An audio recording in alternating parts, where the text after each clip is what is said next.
Let's talk, Jamey. You were special ops in the military. Tell us about that career, how you landed in that part of it, and a little bit about what you did. Yeah, so I did. I spent my whole career in special operations. When I joined the military, I knew it. I knew at a young age. I knew when I was a kid. I mean, just running around, playing cops and robbers, and being outside all the time, building forts in the woods. And I mean, the army was what I wanted to do since I was little.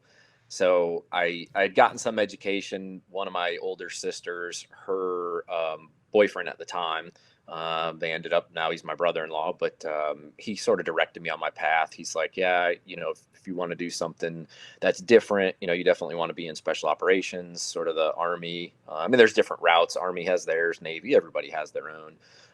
But he was a prior Ranger in the Army, so he could tell me a lot about that path, and it really appealed to what I wanted to do. So yeah, I came in, got a Ranger contract, so I was at least guaranteed a shot at it. Of Mm-hmm. course, I had to pass multiple selections and, meet all the requirements, but met everything and spent, about 7 years in the Rangers and Ranger Battalion, which was in Savannah, Georgia. That's what brought me down south and got me the bug with bass fishing is when I was stationed there.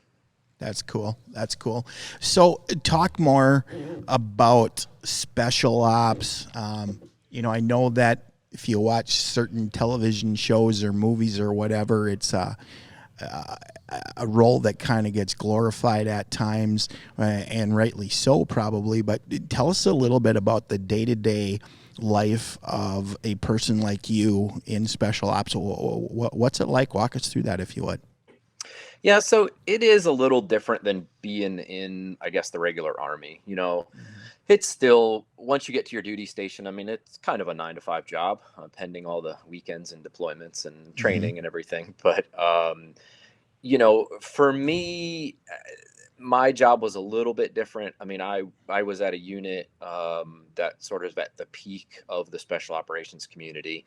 Had to go through multiple selections and things to get there. But it was, what I wanted to do. And we were given a lot more freedoms. We had relaxed grooming standards and, we had a low vis mission, like that's low visibility. So we had to sort of blend in. And I've, spent times in numerous countries where I had to look the part and look Mm-hmm. like I belonged in that country or was born in that country. And so we were given a lot more freedoms. I mean, our daily life back here at home, we went in and we trained. We shot a lot, a lot of rifle, pistol, and did CQB, and trained on Mm-hmm. all our different tasks. And then you come home at the end of the day and hang out with the family and do your Sure. do your normal life. But then there were times where the phone would ring and off you were in another country in a short time, and doing what you were trained to do. But it was fun. I enjoyed it. I mean, I did 21 years and a Wow.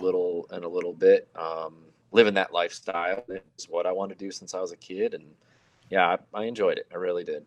That's cool. That's cool. So, what can you tell us about an op? Can you walk us through an op, or is it classified, or what can you tell They're, us?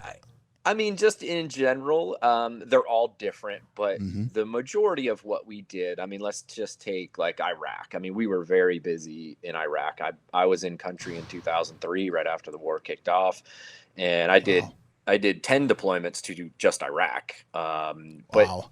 on a normal night, we'd just be hanging out in our house that we lived in and watching the different targets, or the things that the guys that we were going after, whether they were um, like we called them HVTs, but high value targets. So if you remember early on in Iraq, we had that deck of cards, the Mm-hmm. 52. Mm-hmm. I mean, those were our guys. That's who we went after. And when one of them would pop, either we'd get some information via, we call it human, which is human intelligence, sources and different people that would come in and tell us things, or we'd get SIGINT, which is signal intelligence, that would come in. Mm-hmm. Then we would basically go after them. So we'd find out where they were, and we'd go roll out in helicopters or in vehicles and go knock the door down and go inside, grab them, and bring them Wow. back and hear what they had to say and get more intel from them.